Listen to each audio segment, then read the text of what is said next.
You're listening to All Things Transformers, version 2.0.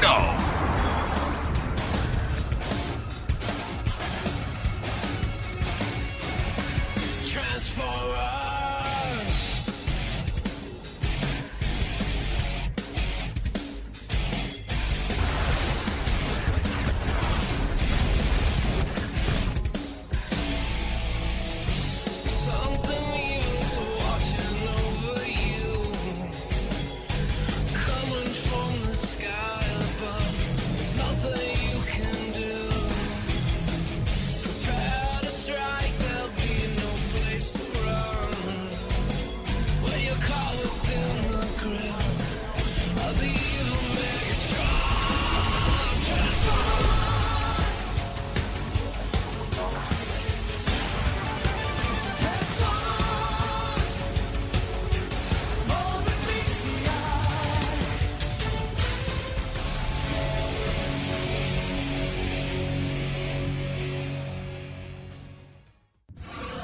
No, your ears do not deceive you. TFG and Mike has taken over All Things Transformers. Yes, that's right. Steve is off playing with his rubber ducky or, I don't know, something Beast Wars Megatron would do. I am TFG and Mike, and in episode 33 of All Things Transformers version 2.0, I wanted to do something a little different, and I got the okay from Steve to do so, and last episode, in episode 32, a couple months ago, we had the annual TFCon pre-show that we do with Proto Man. You know, he gives us the skinny of what's going to go on at the convention, who the guests are, what it was like putting it together, and everything else. Well, this year, instead of doing 3 separate post-con shows, we're going to do one show, Transforming Convention Season. Joining me is Lady Rec. Hello. Hello. It's good to be here. How are you? Yes. Lady Rec is the mistress of the underbase. Yes. Yes. She cracks her whip over there all the time. I'm the one that's pulling my hair out trying to edit everything, yes. Yes, that's right. She has been on 3 episodes of our other podcast, The Pullbag, reviewing Robots in Disguise with myself and Ender. It's been explosive. It's gonna, yeah. Heads and limbs and guns, oh my. And your ears are bleeding after 3 hours of podcasting, right? Oh my god. Episode 31 and 32 combined is over 5 hours of podcasting. So, I'm sorry, listeners. I'm very sorry. Lady Rec is here, and what we're going to do in a few moments is I wanted to do something different. Lady Rec went to all 3 major Transformers conventions. I did the Trifecta this year. Yes, it was a good old triple play. She went to BotCon, TFCon, and Auto Assembly. Yeah. BotCon is the U.S. brand Transformers convention. TFCon is only official Hasbro. Yes, only official. TFCon is the quote-unquote official Canadian Transformers convention. Yep. And Auto Assembly is over there where the Brits live. Yep. So there is that. Why don't you give the folks a little bit of background on yourself and what got you into Transformers? Well, what got me into Transformers? Well, a lot of things got me into Transformers. The biggest thing being the 86 movie during that year, the series as well. I fell off the wagon for quite a few years.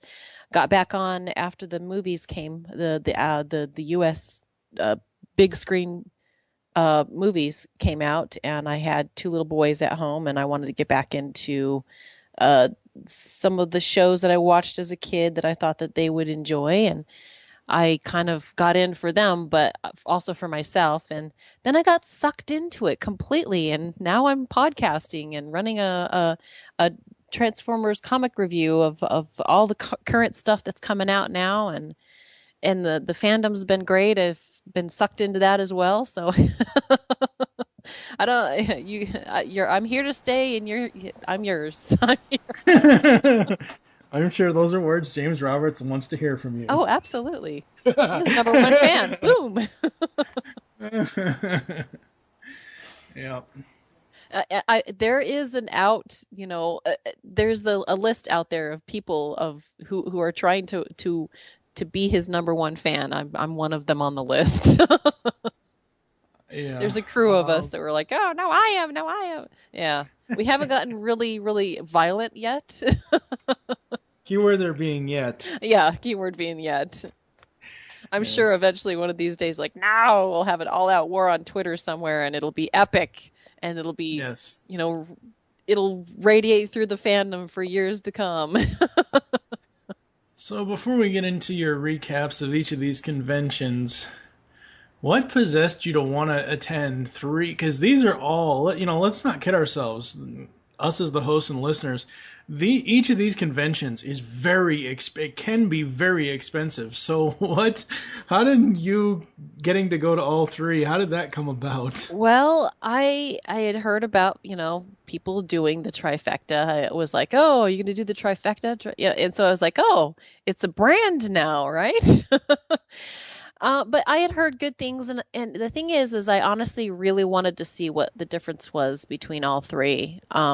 They're the biggest ones that are out there, and I thought, well, dang, I want to see how does each convention do their thing. How was it? How did I feel, going to each one? Which one would I say is the one that seems to be like the total package, and that type of thing. And so I thought, not that I wanted to compare everything, but I'm a generally optimistic and positive person. So I thought, well, if anybody's going to do it and do it in a way that seems to be fair to everybody, I think that I could be that person. Mm-hmm. And so I wanted to do it for the experience, but also just to see, where it rates in my book, and kind of put it out there. And so I'm kind of glad that you asked me on the show specifically for that, so that I can put my opinion out there and put it on a podcast forum where people are like, hey, what do you really think about this? And so yeah, that was kind of the thinking behind it. I mean, I didn't have somebody say, hey, go do this for us and we'll podcast. Oh, no. Yeah, I knew from following you on Twitter and everything else when you were saying, earlier in the year, this year, about, oh, yay, I'm going to all 3. And, yeah, I mean, there's a difference in, as a fan, wanting to attend a convention and doing it for website coverage or online blog. There's a huge difference. I mean, sure, you network, you talk to people, and you make new connections for, internet activity or, connectivity and all that. But there's a big difference in going to BotCon to have fun and have the experience, and going to BotCon with like 6 different cameras, 12 different microphones. Oh, absolutely. There's a huge difference in that. So, yeah. Yeah. I mean, if I'm going, I wasn't. It was just me as a fan going.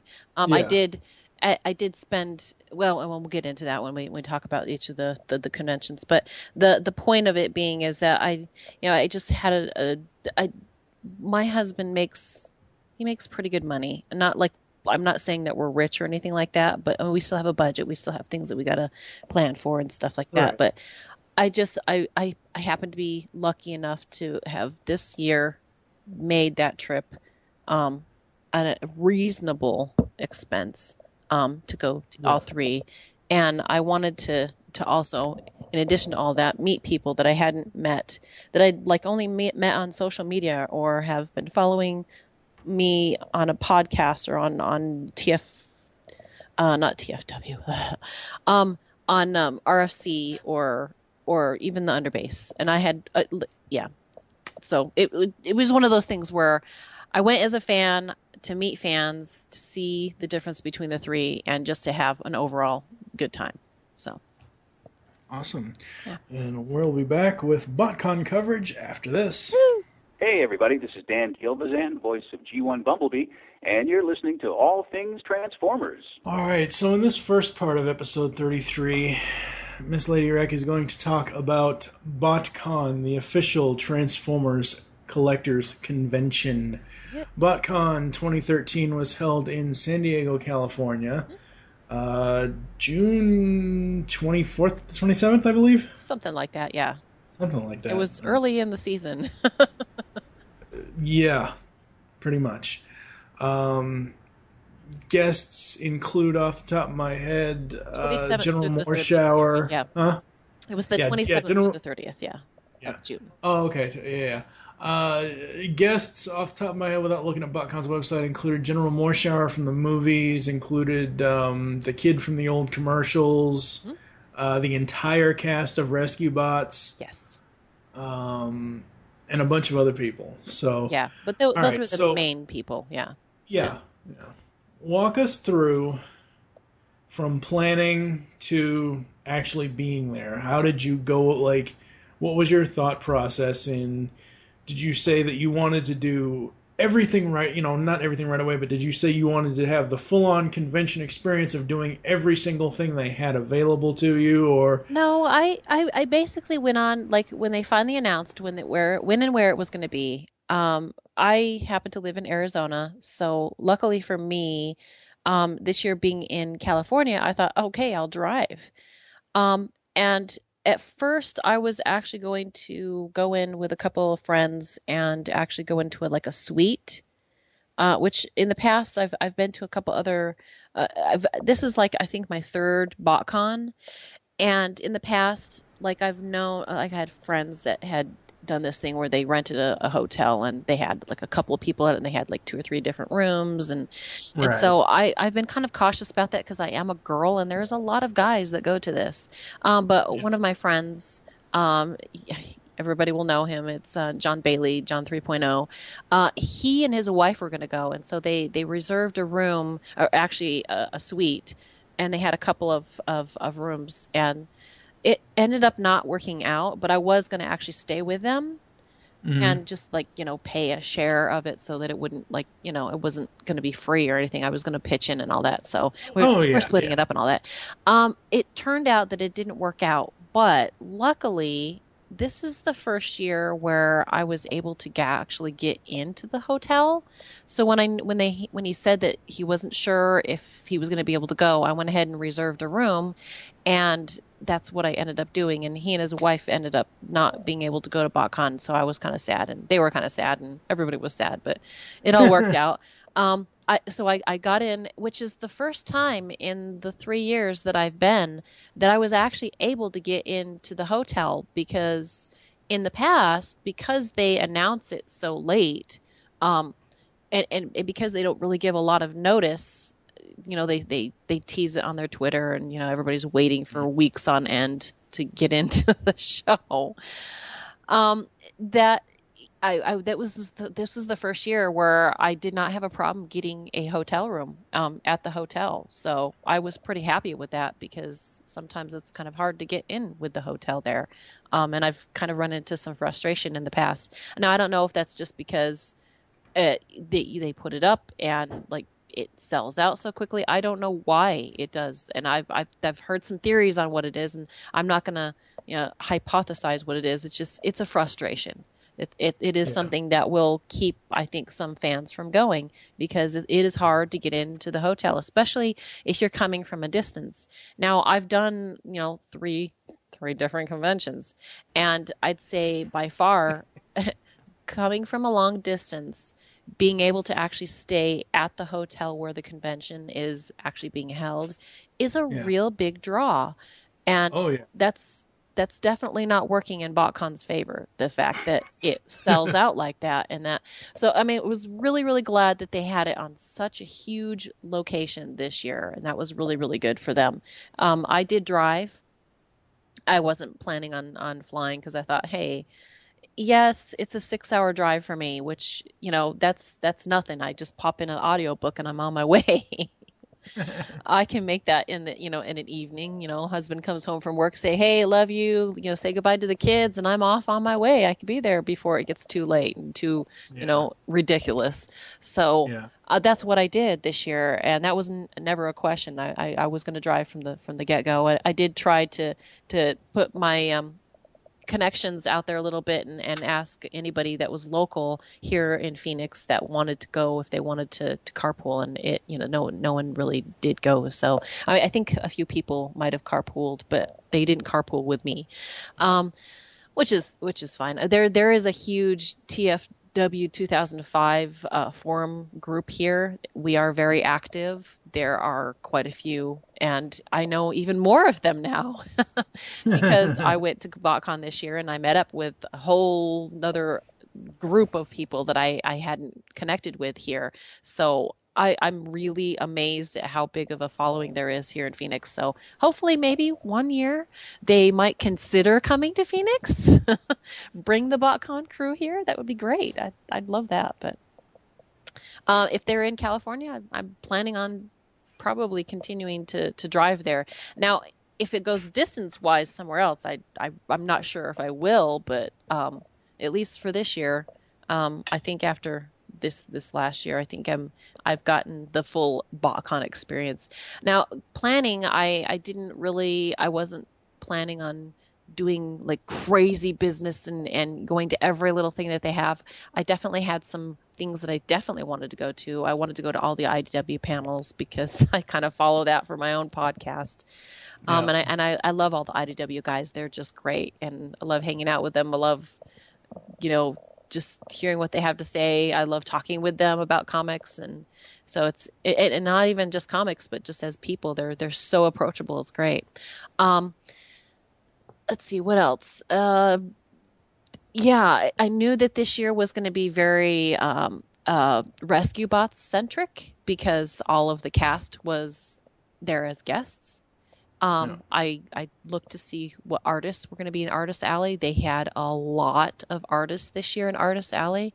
So in that, they really just kind of hit a really good vein of a lot of the artists still had to pay to come, but there were a lot attending this year. And so I definitely wanted to hit as many of the artists not hit them in the face. Yes. But maybe, let them hit my wallet. Yeah. And buy some stuff and go and talk to them and get some commissions and buy stuff. So, but yeah, that was pretty much the planning that went into it. Is that I just I wanted to get some of the artists and see some of the panels and hey, even meet some Rescue Bots people. So that was kind of fun. Yeah. Now, did you hang out with Callie at all for the Puggles?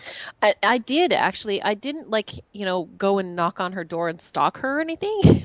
No, I mean like when she was in Artist Alley. Oh when yes, she was absolutely. down on the floor. The first day, she was tweeting out there, so I knew she was there. And I came over and actually helped her set up her table. It was great.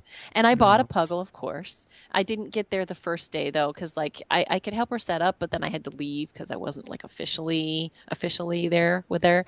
But she got swarmed. When the first 2 hours, her stuff goes out. Yeah. But I did get a first. No, I didn't get a first aid. It was a red alert. I got red alert. Or the BCI red alert. I was like, yeah. So yes, with her table, it's definitely a must. You have to hit hers first. They had her at the first Artist Alley table that you came right in the door and she was right there and she sold out so fast. It was dang, man, you're in big demand here. Oh yeah. Yeah. I saw a couple of the pictures that she had tweeted out with the line. And, wow, that line is crazy. The line early in the day, you have to hit her table first. Part of it is the fact that they put her right at the door, and it's you're right at the door. It means you're going to get hit first, and you are going to sell out. She sold stuff really fast. Yeah. I think that first day she was sold out in an hour and a half or less. Yeah, something like that. She did hold back, she.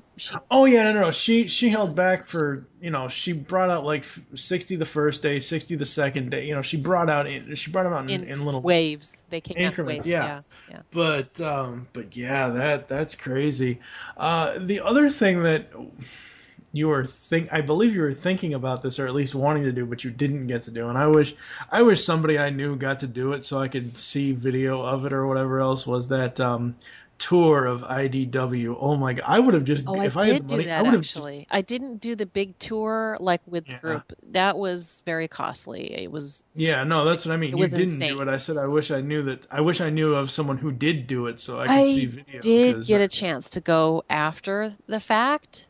yeah. It was more, it was just one-on-one basically. Yeah. Oh, yeah, yeah, I yeah. didn't do the whole thing where I got to sit and, talk with all the Yeah. artists and eat lunch and all of that stuff. I did contact, I went to the IDW booth, Yeah. and one of the guys said, "Hey, just come on over this night or this morning, and we'll have you take a look around." It's not a big business. It's like Well, no, but the extra perk that they were doing was the fact that all of the artists were going to be there, and all of the writers, and then the CEO was going to be there as well, and they made a big to do out of it. And when I got there, I think it was like Monday morning as when I went. It was after the convention was over with, and everybody's kind of getting back to work, as it were. They still had the sign up that there was a sign outside the IDW studio that said, welcome guests, BotCon guests or whatever. It was cute. It was fun. And I got the really fast tour, let's just say that. So I got to see basically everything that they did, but I didn't get to meet all the people and all that stuff. And I didn't get any of the goodies or anything like that. I got a chance to sit and just chat with John for a few minutes, and he, showed me around the offices and where everything gets done. And then later on that afternoon, I was able to go to their storage facility where they bring all of the comics in and send all of them out, and where IDW Limited kind of has their HQ and how they put all of their stuff together. And it was really interesting to see that, because all of the stuff that the IDW Limited does is all hand done. Like, they get all of the stuff shipped to them separately, and then they have to hand put all of if they got like art prints that go into the sleeve that have the box and the books and everything together, they hand put that together. And so they make sure that everything is like undamaged, that everything's done correctly, that they're all in there and that it's folded correctly. They even, like, one of the guys, they wear gloves because they don't want to put fingerprints on the books as they're putting them into the sleeves and everything. So getting to see what they do with that, it was kind of cool. And then, of course, sometimes in shipping, like when they order some of this stuff, they get it sent to them, and before they put it together, they open the box up and inspect it. And sometimes some stuff comes damaged. So they had like a whole section of stuff that had come that somebody had dropped the box and had dented a whole bunch of books. And so they couldn't sell them because they had been dented, and because this is a premium price that they sell things for. And so to see like a whole stack of books there that were like basically dented and they couldn't do it, is like, it's a cost to the company that they can't get back. So I was like, oh man. But I think eventually they do find a way, like they find a way to offload them in one way or another. But they can't really get the cost back that they spent for it. So it's like, oh my gosh, it really sucks when that happens. But sometimes that can account for some of the delays. I mean, they might not talk about like all of the delays that come out, but yeah, when they have these big orders of things that are just that expensive, that can play a factor in when things come out. So yeah, it was a great experience. I enjoyed going out and hanging out at the IDW offices and just, getting a chance to see that, even though it wasn't with the big group. But yeah, I didn't know anybody either that went to that either. So. Yeah. So who else, what celebrities did you want to see when you were there? For me, celebrities are a little bit different than other people's celebrities. My celebrities, of course, are all of the IDW people and the artists. So I wanted to see all of those guys, especially people that I'd never met before, like Alex Milne. This was the first time I met Alex Milne. The first time I met Marigrid. Let's see, who else? There was a lot of people there. The first time I officially met, who else did I officially meet? I met Robbie Rousseau. My brain is spinning right now because it's been a couple months since I was there. Let's see. Oh, I know I'm going to miss somebody. Oh, Josh Burcham. I had never met Josh Burcham before, so that was cool. And then I saw guys that I met already like last year that I've already got like, good talking with them all the time. Anytime I see them, it's like, oh, it's seeing my buddies again, right? I got to see Andrew Griffith, Livio Ramondelli, Casey Collar. I mean, just like everybody else that was there that I hadn't met for a while. Oh, and I met Joanna Lafuente for the first time too, so that was fantastic. She was fun, and it was exciting just to meet the people that are like really long distance that I've never seen before. So there's that. I did get to meet a few people that I didn't expect.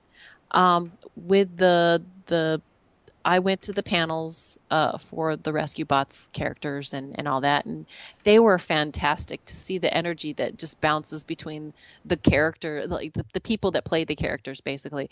But one of the people that has been following the rescue center that I've been doing with Nicole Hailstorm in the fandom, one of our fans happens to be one of the writers that's on the show, and her name is so cool. Nicole Duboc. And so I got a chance to meet her too. And the fun thing about this is that I don't know how she knew about this, but she wanted to get one of my Wreck and Roll shirts. So one of the other ladies that works with her, I don't even know who she was because I don't even remember what her name was. She said, I want to buy a shirt for Nicole. I was like, oh, cool. That's awesome. She's like, and so I didn't have the shirts on me right then, but she said, come back tomorrow and I'd like to buy one for her. And so one of my Wreck and Roll shirts got bought by her. And then when she got one, I think 2 other people bought one too. So there might be some people that work on the cast of Rescue Bots that own my shirts. That's awesome. Oh, I love them. They're great. And I feel bad because I haven't gotten back to reviewing Rescue Center because it's been really, really crazy busy and Nicole's gotten in her accident and whatnot. So it's been challenging, and I've just been too busy to push in another podcast. So I'll just I'll get to it as I can get to it. But yeah, that was a blast. I did not expect that, and it was really good to have that happen. I like little happy accidents like that. So. Yeah. Now, are you one of those people that has to go to the dealer room? No, not necessarily. I did spend time, of course, in the dealer room because Artist Alley and the dealer floor was in the same room. I spent quite a bit of time in the Artist Alley. I'd say most of my time in Artist Alley. But I did walk around the floor. I did go into a couple other places, but I usually don't go there to find toys. And so I usually don't make too many rounds outside of, I went to the IDW booth a lot. I checked out what they had in the way of shirts and stuff because I always like, adding to my shirt collection as well. Not just, providing another collector's item for people who might want a shirt. But yes, so I did go around the dealer room, and there were some really cool people there. And I did actually, because I know this is the first year that we've had Big Bad Toy Store for a while. I went and said hi to a few of those guys and asked them about their time there. And, they were really great. And they were completely approachable, and you asked them questions and stuff like that. I said, yeah, because I said that I was there from RFC, and that I wanted to just see how they were doing and how their sales were, just because I knew that this was the first year in a while. And they said that they actually did pretty good. I don't know if they were like, they were trying to quote me stuff, but yeah. But it was good. They were completely approachable, and they were very professional about it. So, yeah. That's awesome. Now, what panels did you go to see?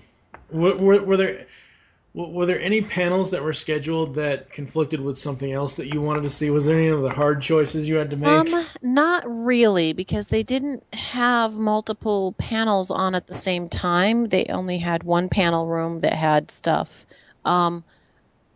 So I did go to everything that I'm trying to think now what ones I did go to and what ones I skipped. I didn't go to the third-party one where they talked about all the third-party stuff, but I did go to the official Transformers one where they had all the stuff that Hasbro's putting out. I went to all of the IDW panels.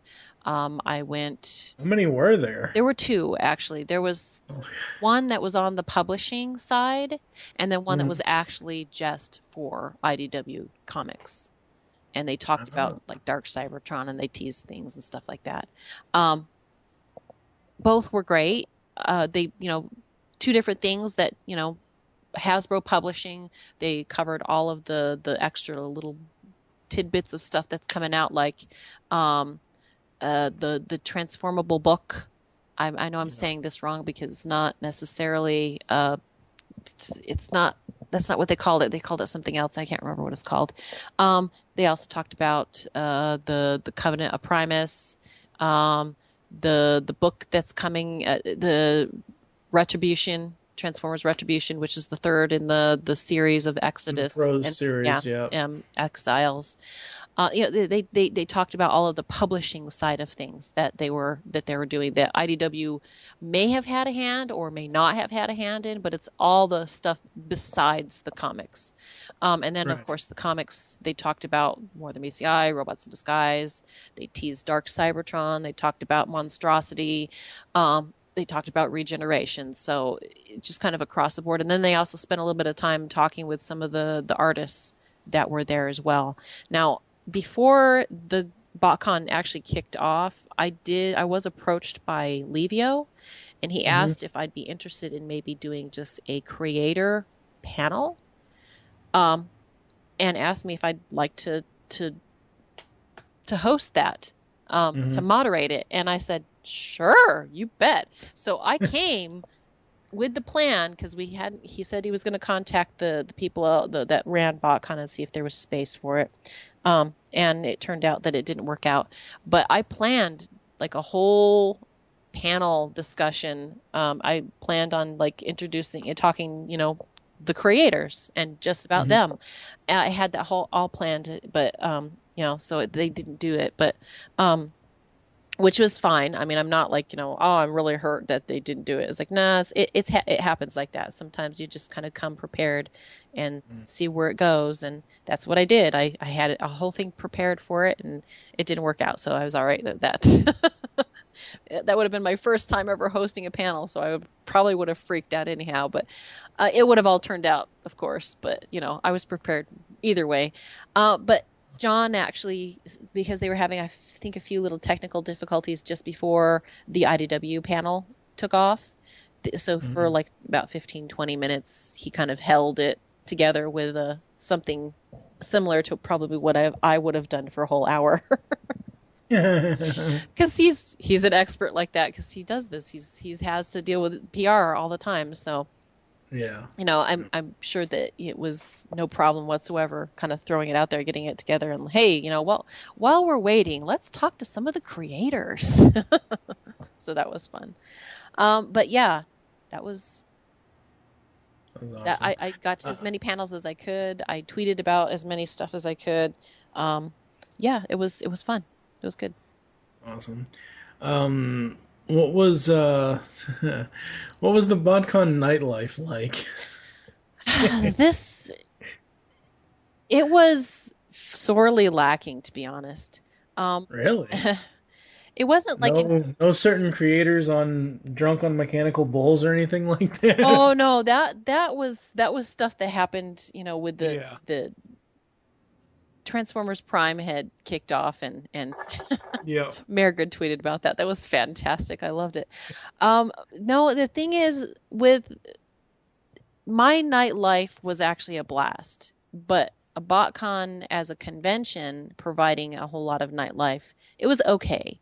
I wouldn't say that it was like the best, but the biggest problem was that, okay, after going to 3 different conventions and having been going to conventions for the last 3 years, the biggest thing that I think that fans enjoy at a convention is hanging out in the bar and just chatting and drinking and having a good time, just hanging out. BotCon does try to make it like a family thing. They had like the movie on the lawn, which I didn't go to because I was with other people, and they also have casino night. And casino night is great if you are one of those fans that happen to decide that you're going to get the box set this year, if you're not a box set attendee, you don't get to go to casino night, because that's for full weekend passes who have bought the box set. Right. This is the year that I decided to go as a mini con, which there have been some people out there that have said the mini cons are like not even human. That's the way that they're kind of treated at BotCon. And I have to say, I kind of agree with that assessment. The good thing about it is, though, that I was able to attend casino night, because that is kind of in the mini cons repertoire of what they're able to do. In terms of buying stuff at the store, though, it was kind of limited for the mini-con, and that's where it's kind of frustrating, because the general public gets to have more perks than even the mini-con does in some ways because of that. But I still had fun. Like I said, they had the movie on the lawn, and they had the casino night. The real kind of downer is that the bar there closed. They had a bar that was right there on the hotel grounds, and it was a very good size. In the past, there have been smaller bars, and so it hasn't been nearly as enjoyable. But and this is the problem that happens quite a bit when you go to BotCon, is the fact that the bar usually ends and closes up very early compared to where the bar ends at other conventions. Now, I mean, I don't know how late bars usually open and stay open till, but at other conventions, usually it's open really, really late, because fans are there hanging out, and hey, they're making money. If if you're at the bar, you're more likely going to be buying a couple of beers, and that's money in the bar's pocket. But at BotCon this year, it closed they had the last call for alcohol at 11:30, and by midnight they were closed up. And by 12:30 we had, hotel security asking people to leave and go to their hotel rooms because they were keeping people up, which is understandable. But here's the thing, is that they have a hall.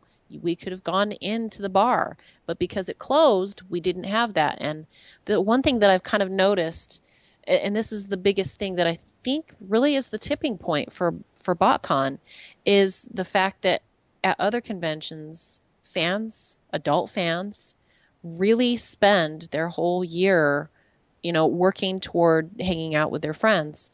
And then when the bar closes at midnight, it's kind of the deal breaker.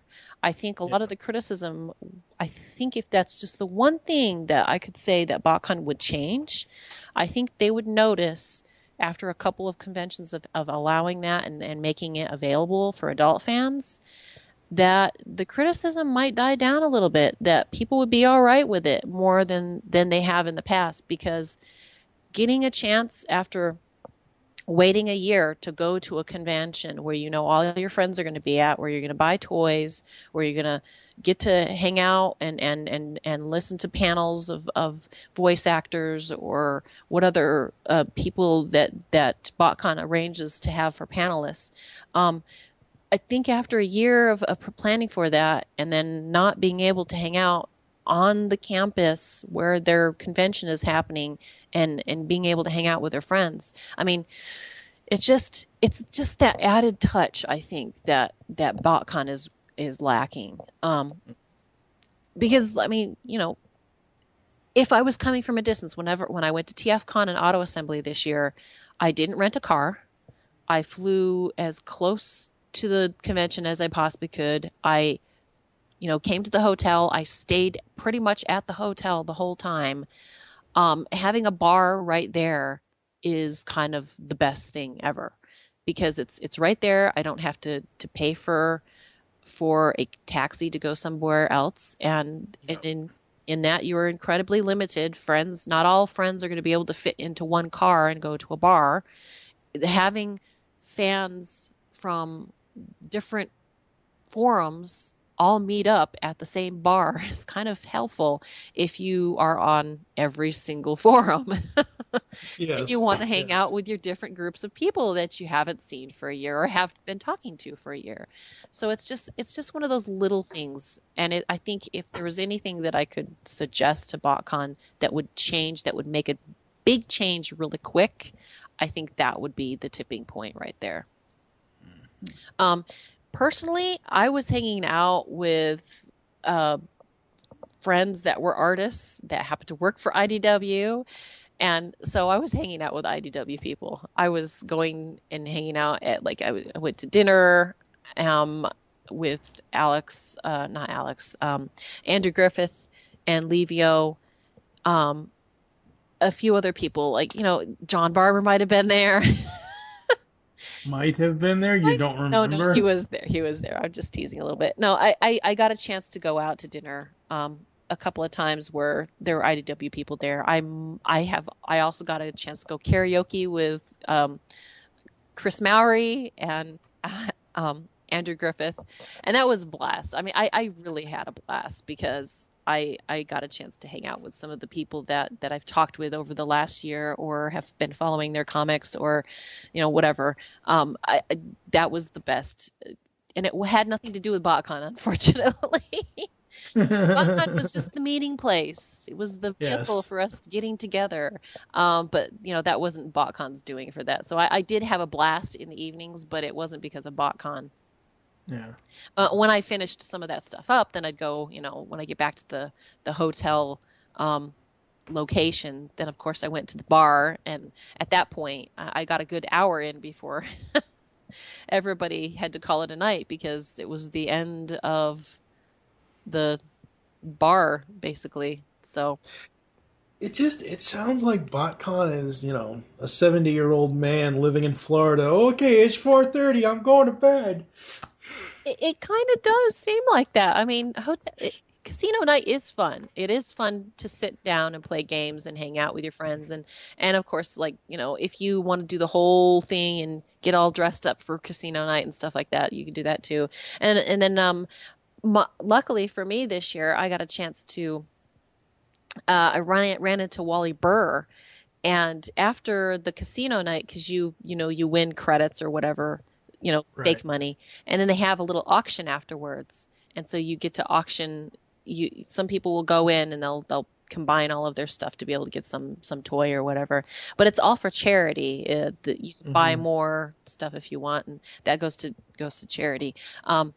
But afterwards, when they had the auction, Wally Burr was just walking around and he was going to go to the auction, and I sat down, I ran into him and started talking to him, and that was fun because I was like, I know people that have tried their whole lives to get in touch with Wally Burr. So I was like, I'm going to sit down and say hi to this guy. This is great. And he was charming. He was awesome. It's one of the highlights of my summer was getting a chance to just hang out and be in the presence of somebody great. It was great. Oh, it was fantastic. But yeah, that was fun. That was a blast. So. All right. After this, we're going to come back and Amy's going to talk about TFCon. Woo! Me Grimlock, not podcaster. Me Grimlock King. All right. So after Amy wrapped up her BotCon travels, she headed north to Canada. Canada, huh? Yeah, that's right. Canada. Yes, Canada. Yes. She went to TFCon Toronto, which is Canada's largest fan-run Transformers convention. Did. This was your first time going to TFCon, right? It was. Luckily for me, like I said, all of my experience does make it that much more awesome because I know a lot of the artists. So when I went there, I previously arranged with Alex Milne. He picked me up and took me to the hotel, which I flew in to the U.S. side. And so I didn't go the whole way to Canada, into Toronto, because it's like an extra $300 to $400 just to fly that extra little distance over the border. And so I was like, I'm cheap. I think most fans would like to, go to a convention at the cheapest they possibly can. So I did go. I he picked me up and I went across the border with him and his fiance, and he dropped me off at the hotel, and it was great. I did spend time there with him, and so it was cool. And so, yeah, I got a chance to go to TFCon. When I was at BotCon, actually, I ran into the guy that runs TFCon. Now, I don't remember his name. I can picture his face, but and I'm sure there are people out there that know him better than I do. But it's either Super Megatron or Proto Man. No, it wasn't Daniel or Proto Man. Yeah, I know Proto Man. This is the other guy. He's taller and he's skinnier and Oh, Colin. Probably that sounds familiar. But yeah, he was there at BotCon, and he happened to say, "Hey, you should come to TFCon." And I was like, "I am actually planning on going to TFCon this year." So it was good to run into him there, of course, because it was his convention. He was running it. I ran into him after the show had started and stuff. Mm-hmm. So, what was another question? How is your whole process for TFCon? Okay, so I got there. I checked in. I knew that I knew a few people that I knew were going to be there, but I really wasn't sure. I know of a few people that I follow on Twitter that go there. My whole idea for going to TFCon was to meet some of the fans that I've never met before, and some of the fans that I've never met before, and then some of the fans that may have heard me, but I haven't, definitely I haven't met them, and so right. That's why I went, and pretty much stayed at the hotel the whole time. I didn't go out and tour too much around, just driving with Alex and her and his fiance. I got to see a chance to see a little bit of Toronto, and because we stopped by a store and picked up a few things, so it was on the way.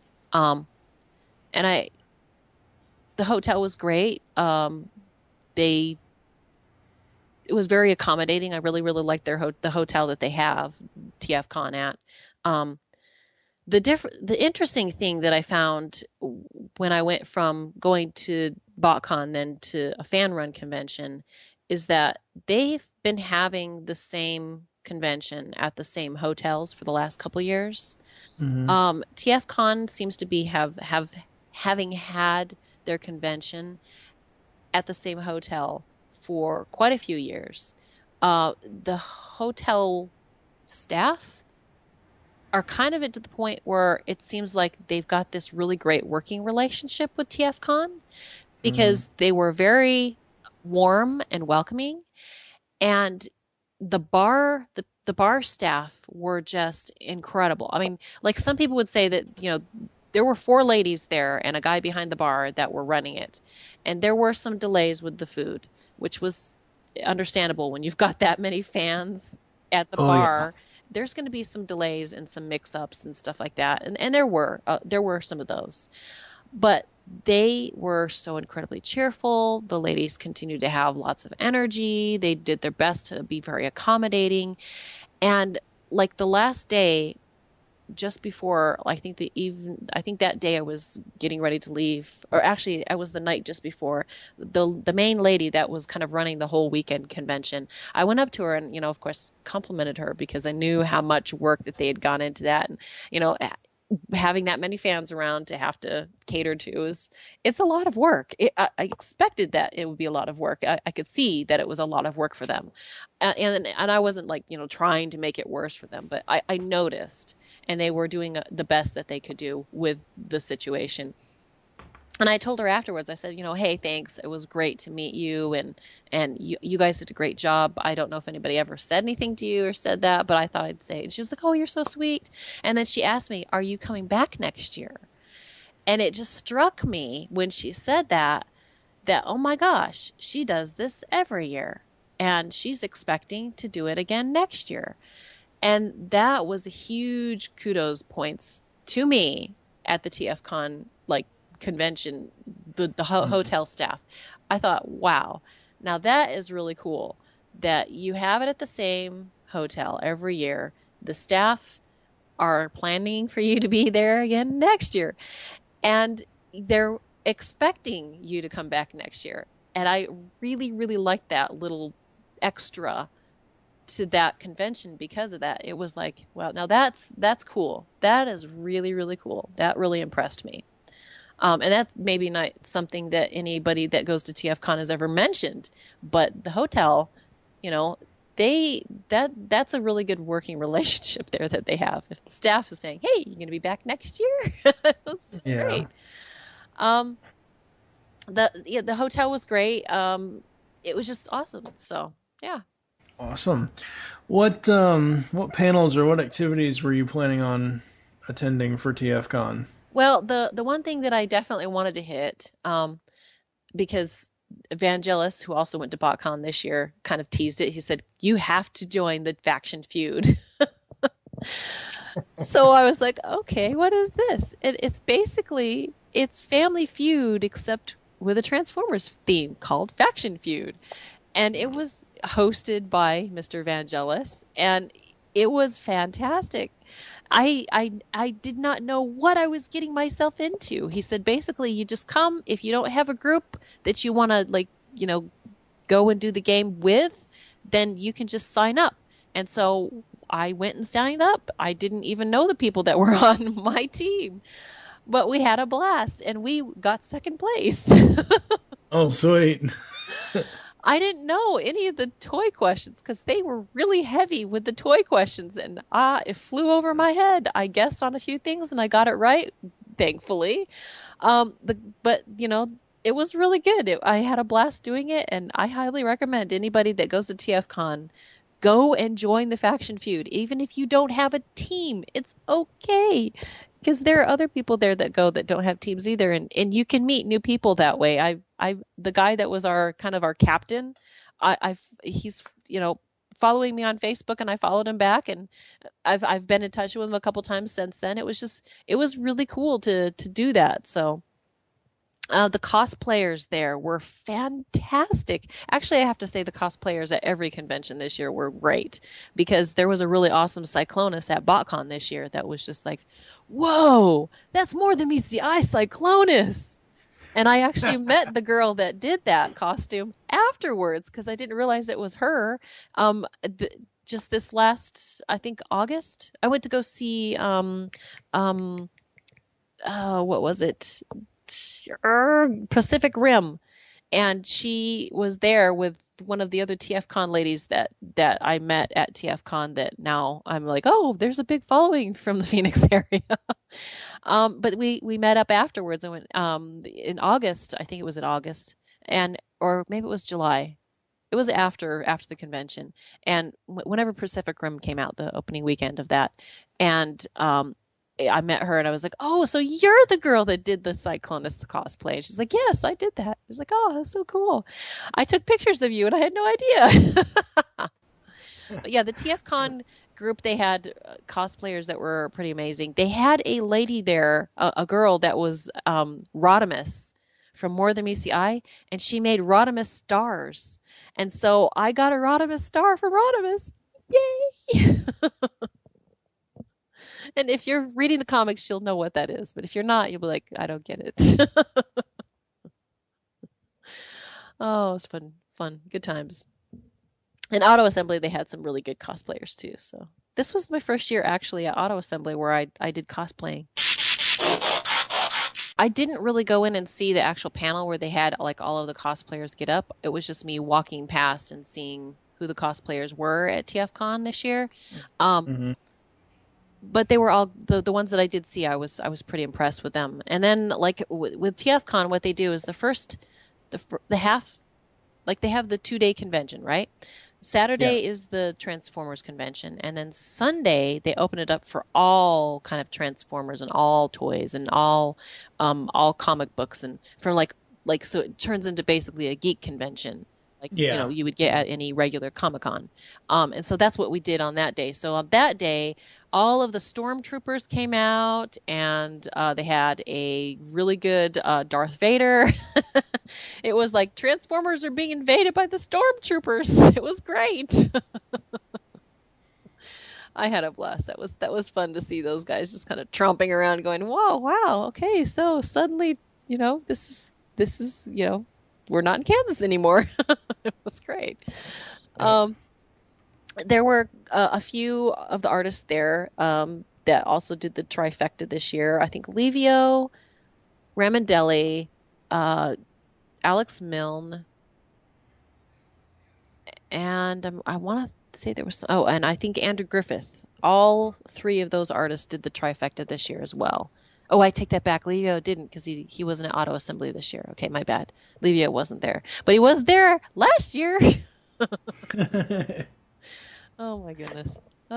This is what happens when you start going to conventions. The years start blending together. Yep. It's like, wait, did that happen at this, or this one? Oh goodness. Overall, what was your overall experience for TFCon? Overall experience for TFCon, I had a blast.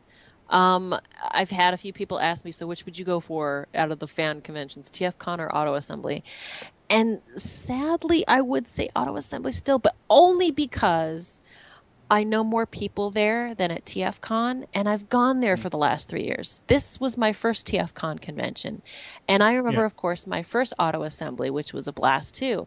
So I did have a blast. I got to meet people that I had never met before.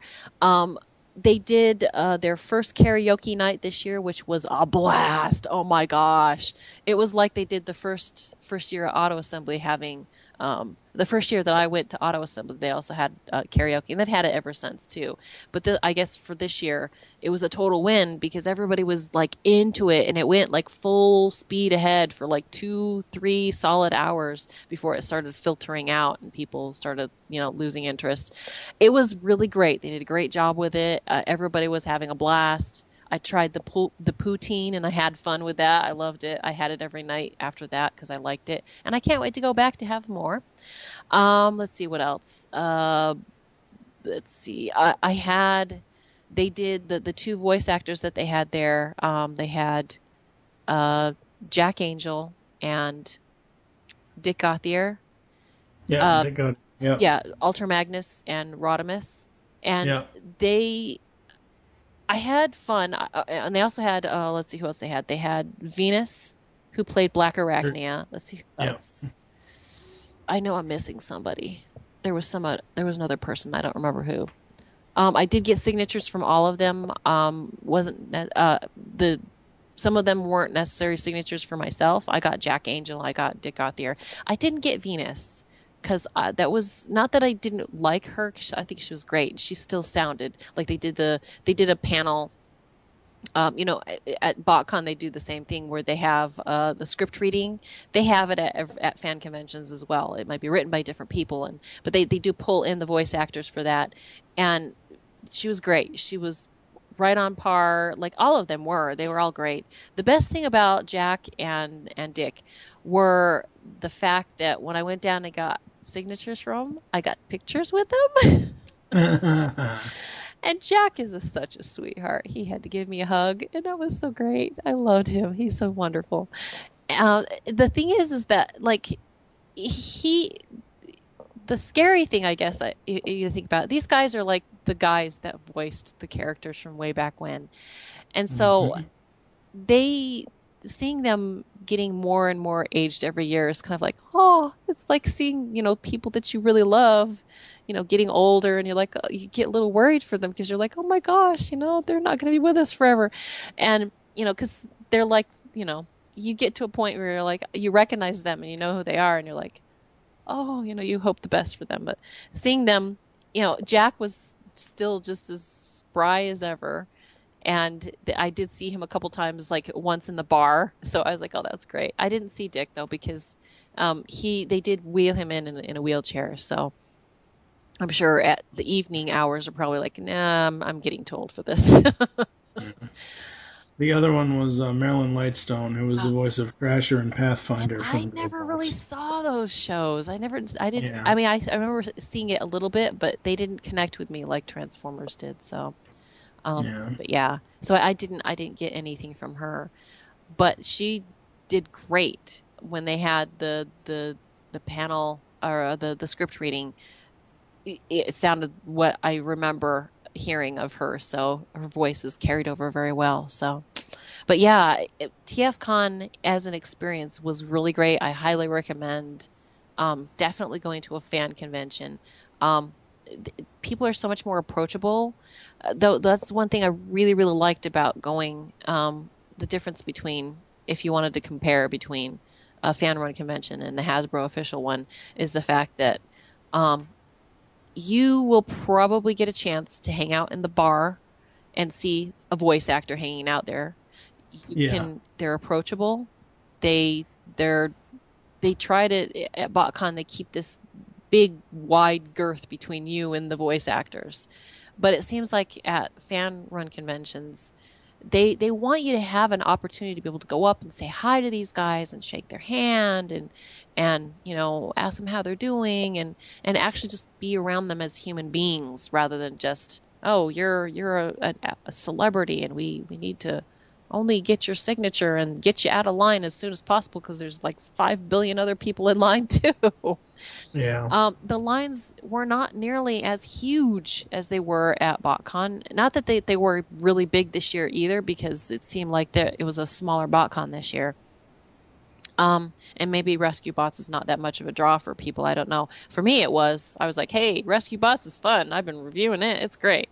My kids love it, and I love the people, the people that play the actors because they're just pouring with personality. It was great. Oh, yeah. And you kind of have to have that with a kids show because there has to be that much energy to make it that cute and adorable. And, you want to just go up there and give them a big hug. It's great. But TFCon, I really did like it. As a weekend pass person, I got a chance to get in line to get signatures before the general population got a chance to do that. So that was very helpful to get through the lines really quick. And they weren't really that bad, to be honest. I've been in longer lines at BotCon. Yeah, I'm sure. And it was all right if I, said hi to the voice actors a little bit. I know that I've had some people, and I've never really done the BotCon lines because I've been told, oh, they're really long, or the times that I have tried to get in, they've gotten cut off right in front of me, and that's frustrating because if you're going to stand in line, you're going to go to a convention where there's going to be a voice actor, you don't want to have to pay to get a signature from them. You want to be able to get in line and get to go see them. And when they have cutoffs, it's kind of frustrating because people will, get in line way in advance, or they're just lingering outside because all they are there for is just to get a signature. And if I'm going to drive from a distance or fly from a distance, I'm going to want to do that, but I want to have a complete experience, not just go, oh, I'm only going to get a signature from Peter Cullen. Yeah, the only thing they went to go do is, I've had people say that. It's like, I've only went here just to get a signature from Peter Cullen. So they hung out the whole time. I know we're talking about TFCon now, but I should have brought this up earlier, but the problem with BotCon and the whole celebrity thing, who can get an autograph from Peter Cullen nowadays because they cap the line, or they make it a lotto, or they make it a raffle. And I get it. He's the prominent face. Everybody wants to get a signature from Peter Cullen. The good thing about having that is that for that year, first year that I went, they had Transformers Prime. They did a script reading of one of the panels, or not one of the panels, of one of the shows. And they had pretty much the whole cast in front of the whole audience. That was gold for me.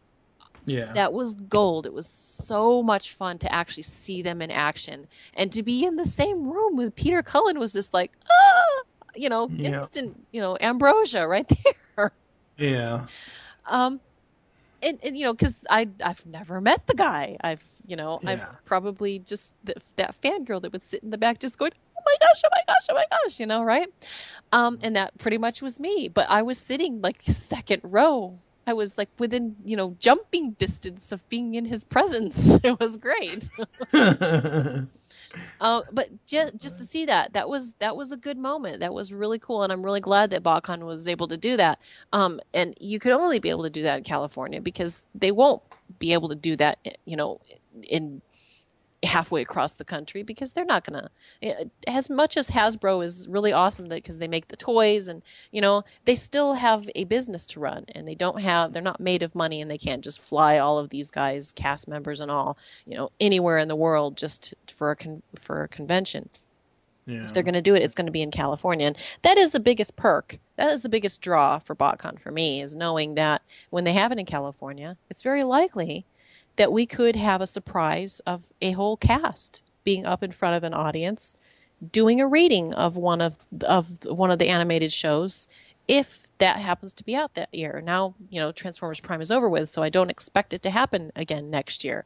But that was a really great moment when they did that, and I really, that's the. When you say the whole cast, you mean Cast. The ones that were attending, not the entire cast of the show. Well, they pretty much had everybody there except the lady that plays RC. There were just like 2 or 3 of the cast that weren't there. They had Ratchet, voice of Ratchet, Jeffrey Combs. They had Soundwave. Oh, that's right. They also didn't have Megatron because I don't think. I was gonna say that's. Yeah, I was trying to tiptoe around that because Frank doesn't do any conventions, from what I understand. No, Frank wasn't there. The lady that did RC wasn't there. There was just like maybe 1 or 2, maybe 3 that weren't there. Yeah. Everybody else was. And that's almost a complete cast. Well, that was kind of cool. Yeah. That was kind of cool. Here's the other thing that I kind of wish that BotCon would do. If you know that the situation is going to be like that, where you're going to have a cast of people that are going to be there, I would be willing, if they decided, if you're going to be one of those people, one of those fans that's going to go and get signatures from Peter Cullen or whatever, and that you're going to cap the line, would it not be something that you can ask ahead of time to see if he can sign like some prints ahead of time and like have those for sale in the store, like maybe over like 200, 300, I don't know what's reasonable, but work something out so it's like, if you're going to get a signature from Peter Cullen, great, here, go and actually get a physical one from him right here. Here's your line.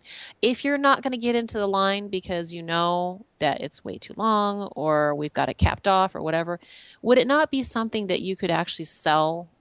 They would make money off of it too, but I would be willing to do something like that and get a nice, like a print of his face or something and have him sign it or whatever, or have him sign something like Transformers Prime little print or something like that, something so that people can get a chance to kind of feel like they got a chance to get something from him without actually taking up his time like that. I don't know. It's one of those really weird things that you just wonder, who, maybe this is something that it would be great. And I don't know if that'd be, there's a lot of little things that I wish that I could do, just like give like suggestions that aren't like, hey, I know that there's a lot of negative criticism out there about this, but have you ever thought about like maybe getting a group of fans like from different corners of the fandom and asking what are some really like proactive suggestions that we can do to make it more enjoyable for fans? Because hey, it's something that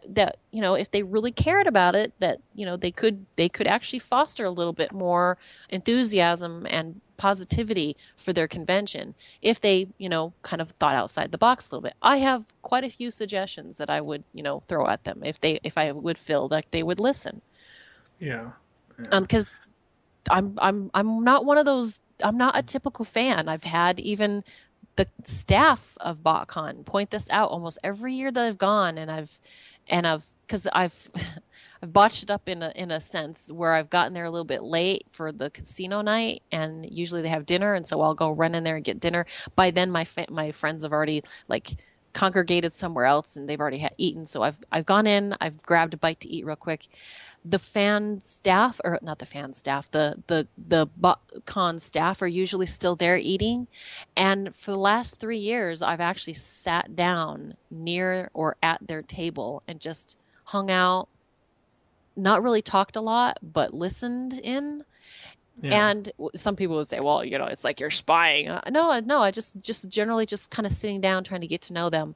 And every single time they say the same thing, as the dinner finishes up and they kind of say, hey, we've seen you around. You don't seem like the typical fan. You just don't seem like you belong here. And I take this as a compliment, obviously, because, I don't look like the typical fan. Sometimes I don't even act like it. And yeah, I don't know. I don't cosplay like other people do. And when I'm there, I'm a very conservative person. So like I dress very conservatively and I just don't look like I belong there. And so I take it as a compliment and, they don't mean it as an insult either. So, but, as a person because I do other things. I'm like Transformers is not the only thing that I enjoy doing. I have other things I like doing. And as a person, I'd like to make a professional entrance into that type of forum. I mean, I'd love to write comics. I'd love to write books. I'd love to do some of that stuff. I just haven't gotten it yet, and I haven't done anything with it. But so the way I carry myself is always in a professional manner, and so I think that kind of wears off on them. But as a person who does other things, and my whole life doesn't center around Transformers, although sometimes it does. I think I could provide a very interesting perspective that could help kind of band things together in a sense. I just haven't had the guts to go out there and say, okay, hey guys, Mr. Savage, and I don't remember who the other guy is that runs, BotCon. Would you be open to some suggestions on a very constructive sense? Because I could totally be that person. But Yeah, that's probably Pete Sinclair that you're thinking of. Mr. Sinclair, that's what it is, yeah. All right, so we've veered off of Yeah, I TFCon, know, we have. BotCon, but that's all right. We're going to It's take a all quick break. important, yeah. Wait, what? I said it's all good stuff, right? It's all about Yes. conventions, right? Yes, Awesome. that's right. We're going to take a quick break, and we're going to come back and talk about the Brits behind their backs. Behind their backs. What is this I sense? The taint of Primus? I think we've hit pretty much everything that has anything to do with conventions, right? Well, except for that crazy Brit convention. Yeah.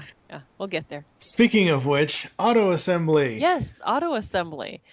Well, this is the one you've been going to for the past 3 years, correct? This is the one that I've been going to the longest because I went to Auto Assembly before I ever stepped foot in a BotCon or a TFCon or any other convention like a Comic-Con ever. I went to Auto Assembly, which the only reason why I did that is because I started podcasting and I knew so many people from that. I had so many people that I had talked with that had glowing things to say about it. And I trusted the people that I was talking with, even though I'd never met them before. And I also was, Nicole also was a very big vehicle for getting me interested as well, because she had been there a couple times. And I thought, well, dang, if Nicole has gone over there as a single lady and she's had fun and a blast, these guys have got to be like the best ever. And they weren't kidding. So yes, my biggest thing with Auto Assembly, and I think this plays a big role into how much enjoyment I get out of it, is the fact that I do know quite a few people there. And every year that I've gone, I've met new people. And I've, like the first year, that was my first convention. Every year after that, like another thing that happened in the first year that I was there is that we had people, it's kind of funny, the English, when they realize that there's a Transformers convention going on, it's like handing a kid candy for the first time. Anybody that has ever, like, that I've run into, they're like, hey, what is this gathering? What are you guys doing here? You know, what's this convention that you're at? And we say, oh, it's a Transformers convention. They're like, really? I didn't know they had those. I like Transformers. It's like everybody that I've talked to that has not, that doesn't know what we're there for and that happens to just be walking along. The English are really good about that. I've not had the same reaction with other people. I haven't had that many people ask questions like, what is this convention here that you're doing? You know, they're just seem to be so communicative there and enthusiastic that it's kind of fun. That's one little thing about Auto Assembly that I like, the fact that people walking past that are just normals, normal people, happen to be really enthusiastic about it when they find out what it is. So it's pretty cool. Auto assembly, the other perk that I have is because I do the podcast, I think a lot of the people that run the convention know who I am. So I kind of get perks that other people probably don't get. I get a chance to go in and walk around the floor before the whole thing opens. I can go in and talk with anybody that any of the guests, any of the special guests, any of the voice actors, that type of thing. And I don't abuse it. I'm really, really conscious about, like, they're also running something for fans, and they're not, they want to be, they keep boundaries. They try to keep those boundaries and keep the space for, like, the voice actors and stuff. I'm not saying that, everybody's just like in their room and, we're having a party out there. Although it does happen. You get Scott McNeil there and, hey, we're going to party. Yeah, you get Scott McNeil anywhere and, hey, we're going to party. Very, very true. Very true. But yeah, they're very professional, but I also get a chance to kind of get in there and have an opportunity to hang out with people that they don't necessarily let anybody off the street do. So, and I haven't gotten an official word. It's just like, it's just Amy. You can go in. It's just like, you know who you are. Just go in. You're all right. I was like, oh, okay, cool.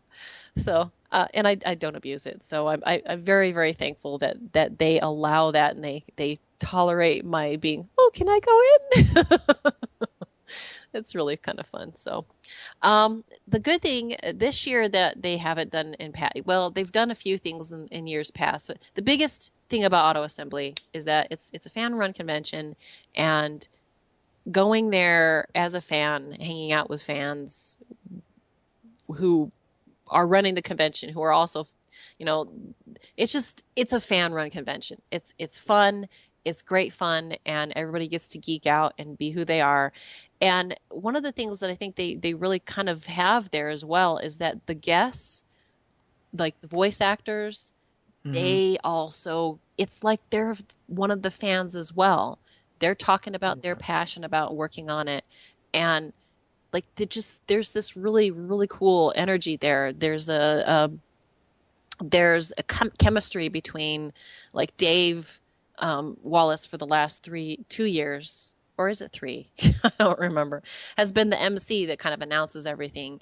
And the chemistry between him and some of the voice actors have been really great. It's like they kind of are talking like they've been old friends for years, although it might be the first time that they've ever met, like, each other. Yeah. And that's a really, really kind of nice, it adds to the convention to be able to kind of have that energy. And I don't know if it's just Dave or if it's just something specific to Auto Assembly. But each convention will have something different about them. And that's one thing that I've noticed about Auto Assembly is there is this really, really great energy there in that regard. It's probably a combination of a couple of things, but it's really great. And that makes it feel very accessible.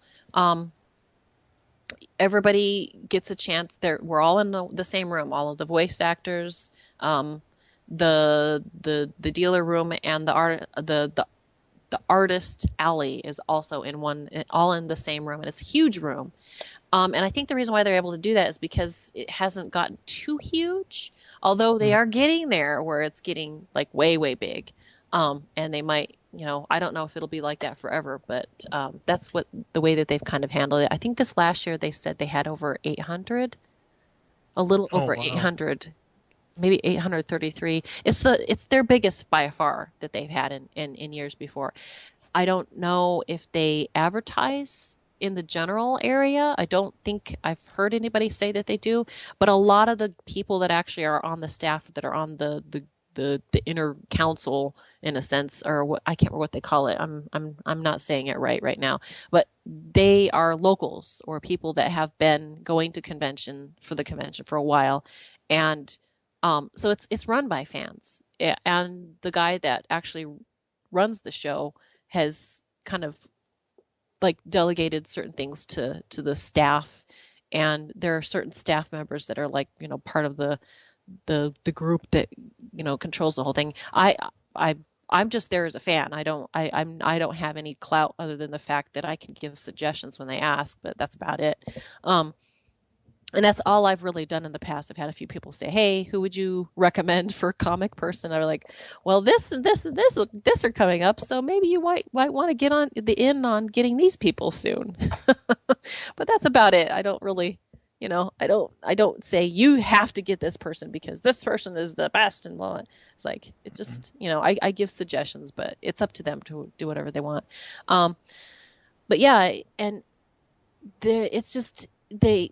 Also in this situation, they have a bar in the hotel. It's about the same setup as they did at TFCon. You don't have to, when I fly there, I fly directly to the city, and the city, the international airport that they have is like right next to the hotel. So I don't even have to get a car. I pretty much walk from the airport to the hotel. That's how close it is.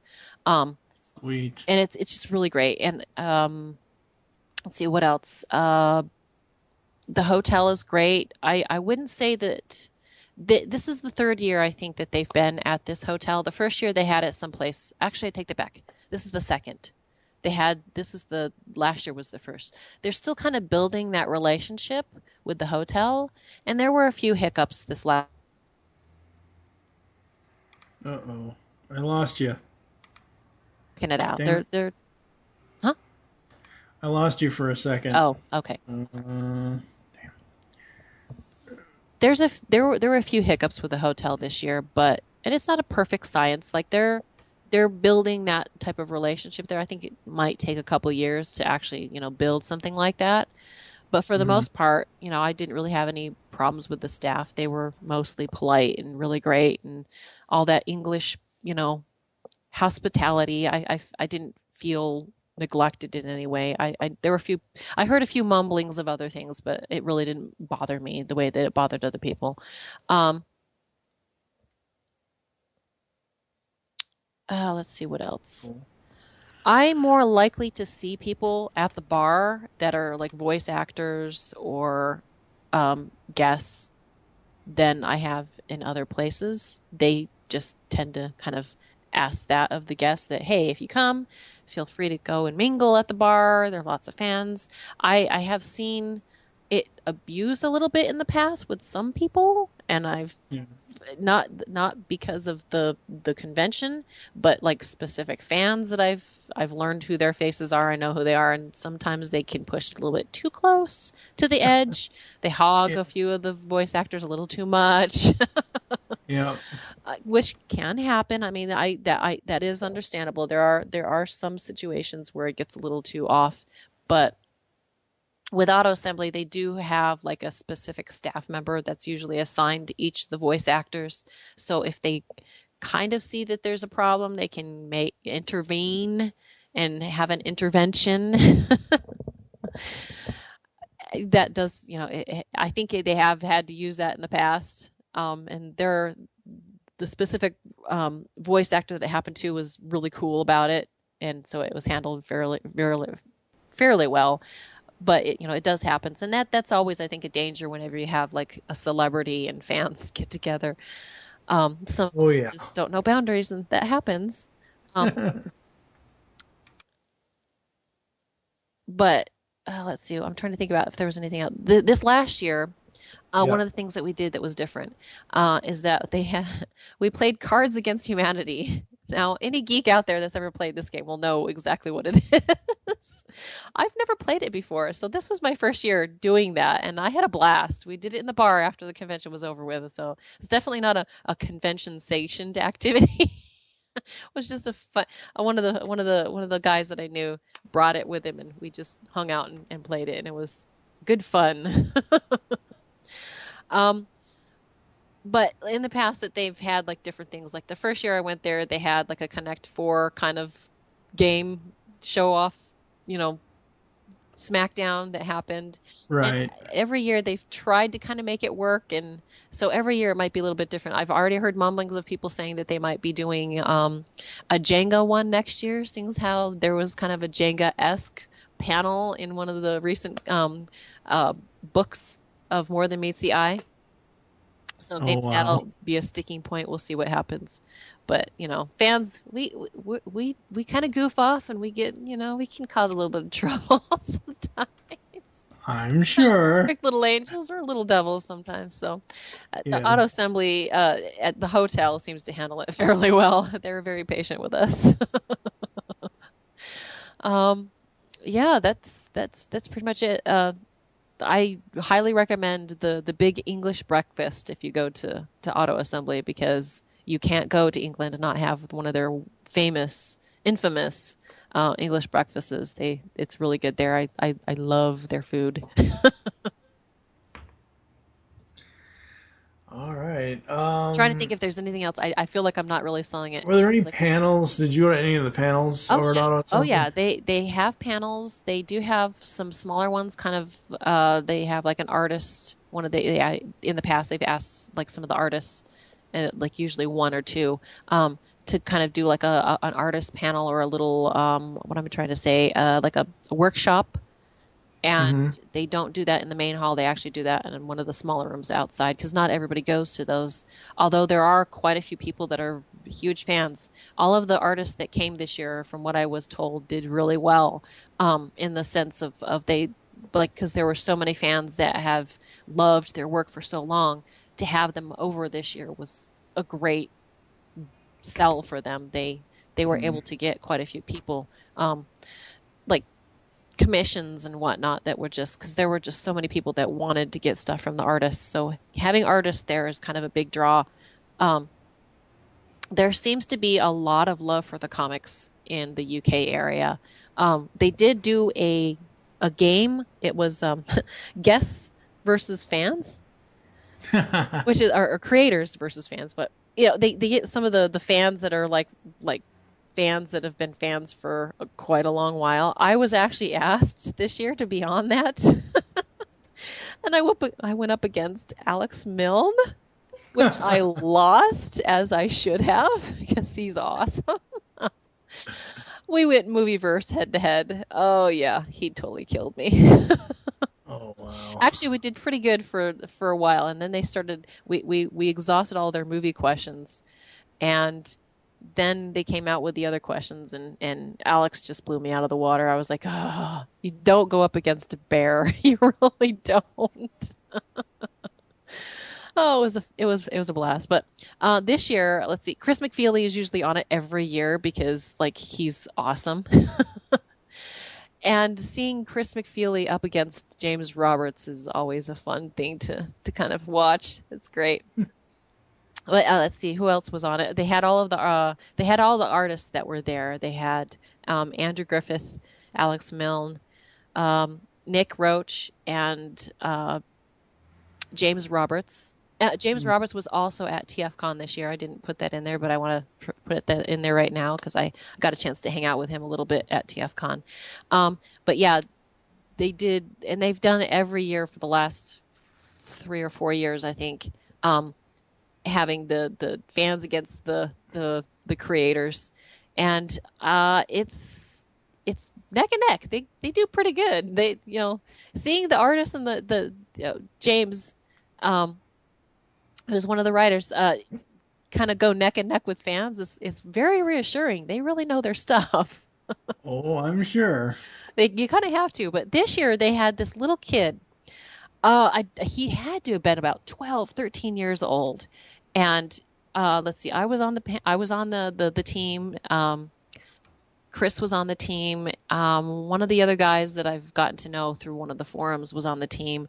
And then they asked this little kid. Now, the reason why they did is because every single panel they had, this kid was raising his hand and asking these really in-depth questions.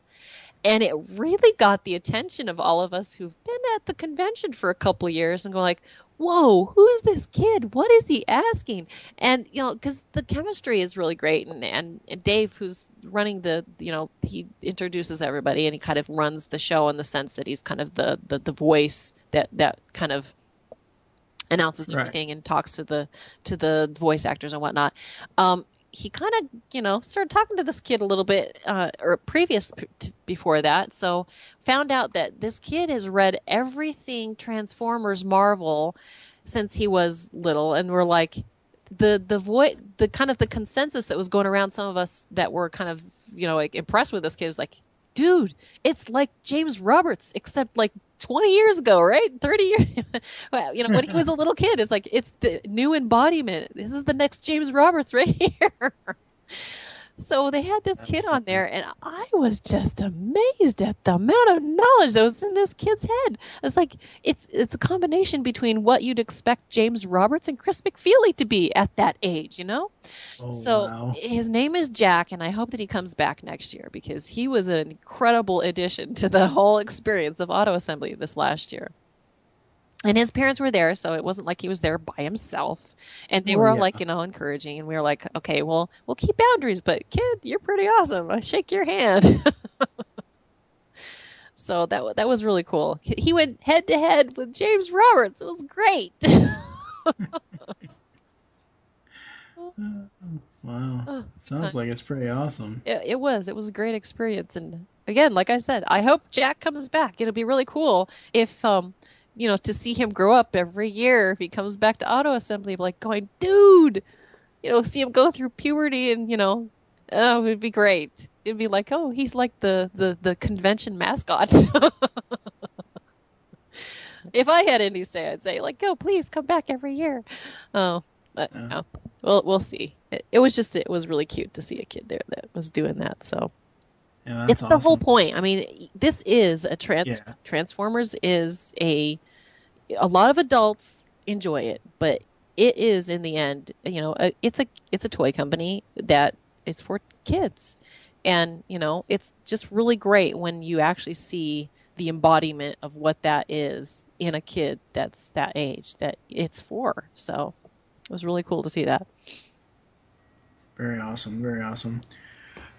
All right. So in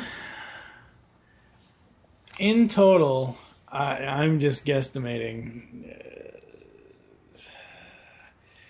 You spent a lot of money. I did. Going to these 3 conventions. And is it something you're going to want to do next year? Are you going to want to do the Trifecta again? I mean, throughout the whole episode, you said you had a blast at each one, but I mean, what do you want to do for 2014 convention season? I would love to do the whole Trifecta again, and the only reason why I would is because I suspect that BotCon is going to be in California again this next year, because it's a movie year. I don't know that for sure, and I know there are a lot of they could very easily do it, and it's very likely that they will, because it is a movie year, and I'm sure that Hasbro's going to want to pimp out the next movie, and the best way to do that is at a convention, right?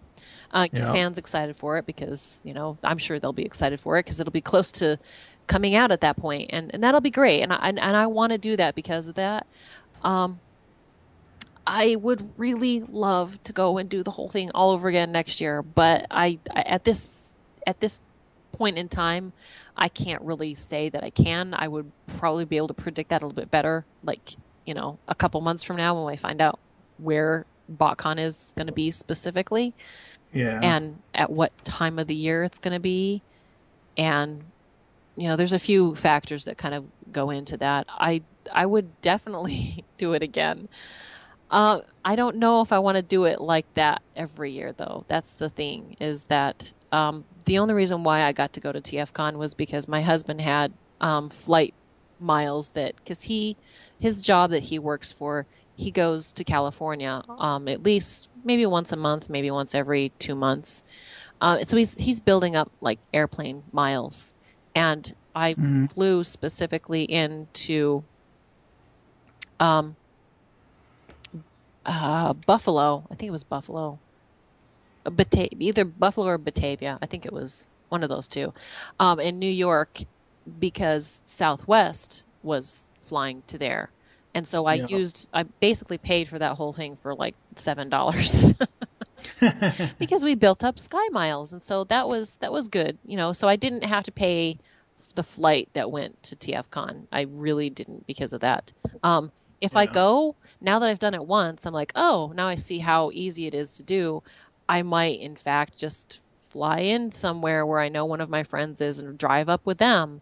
Or I might fly in there and rent a car myself, and anybody that's going to be flying at the same time, I'll just take them up so that nobody else has to, do that. And that's a cost. That's a cost that's involved. In terms of which convention I spent the most at would have to be Auto Assembly, because flying over that pond is a lot of money. Yeah, that's a lot of dough. And I've done it for the last 4 years because I really enjoy going there. But I also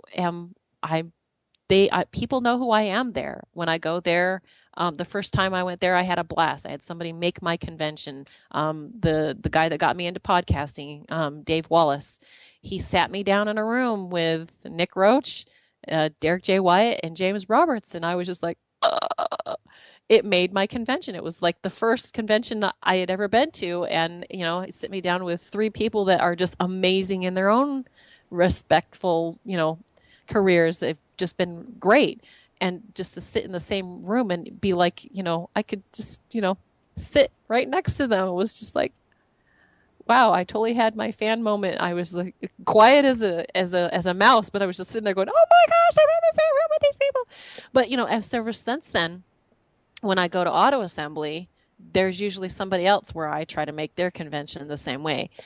This year, there were 2 or 3 people that I met for the first time that this was their first convention, and they'd never been there before, and kind of latched onto them and showed them the ropes and, gave them a few free things. And I made their convention because of that. They said, oh, you've made my convention. I'm definitely going to come back next year because of this. And, and they've contacted me on Twitter and said that it was the best time they had, and thank you.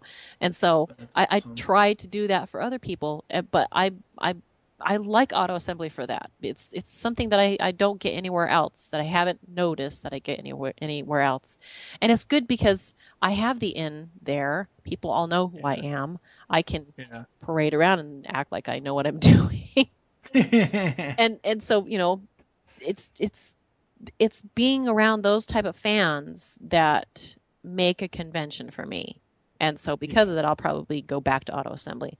TFCon, I'm still building my bridges there. I wouldn't say that it's never going to happen, but I'm just one of those people that people like to listen to what I have to say, and I'm enthusiastic about things, and people like that. And I think it just takes a little bit of time to build those relationships. I don't know if that'll ever happen with BotCon. They're a hard egg to crack. I think that I could probably crack TFCon. But I'm not trying to make it my goal. I mean, if I do that, great. But I'm not going to be, a jerk about it, and I'm not going to expect it. But I like doing that because I like meeting people, and I like getting to know who they are. And I the one thing that I've done after this traveling that I've done just to conventions is that I've really enjoyed getting to know people, and so I'm not like, I'm not the biggest prolific person. I'm not anybody important other than I run a podcast and people seem to like it. I get around and I like to talk to people and stuff like that. And I just hope that I can continue to do that. And that's really what I plan to do when I go out to conventions, is to hang out with fans, maybe sell a few t-shirts, because I do that too. And hang out with people that like Transformers and, shoot the breeze. That's what I like to do. Awesome. So it sounds like it was an overall good convention season this year. Definitely a good convention. Yeah. All right. So where can people get Wreck and Rule? Where can they get my Wreck and Rule shirts? Well, you can go to Etsy to Wrecked Apparel, because that's where I have them up. I'm getting ready in the next 2 or 3 weeks to put in another shirt order. So if anybody's out there that wants a specific one and I don't have it up for sale now, go and go check out my Etsy shop, Wrecked Apparel, and you can find, or you can type in Wrecker, or you just do a search and you can find it. But you can also find me on Twitter, where I tweet about it at least once a week, and on Facebook, where I also do that too. So Facebook is Lady Wreck. It's a Facebook page. And on Twitter, it's Lady of Wreck. And I put stuff out there all the time, and you can sign up for a shirt, and then I'll email you personally when the order is here, and then that way you can go and buy away and get your special shirt of Wreck and Rule. So very awesome. Yeah. Very awesome. Yeah. All right, so I think that's going to wrap it up for this episode of All Things Transformers. Transform, roll out, unleash the beast in you, all that good stuff. Yes. I don't know. Till all are one, right? Yes, there you go. Till all are one. That's what we're closing the show Oh, with. Rodimus. We will catch you next time, ladies and gentlemen. Goodbye. Till all are one.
In a cold, faraway world, a battle is raging between evil and good.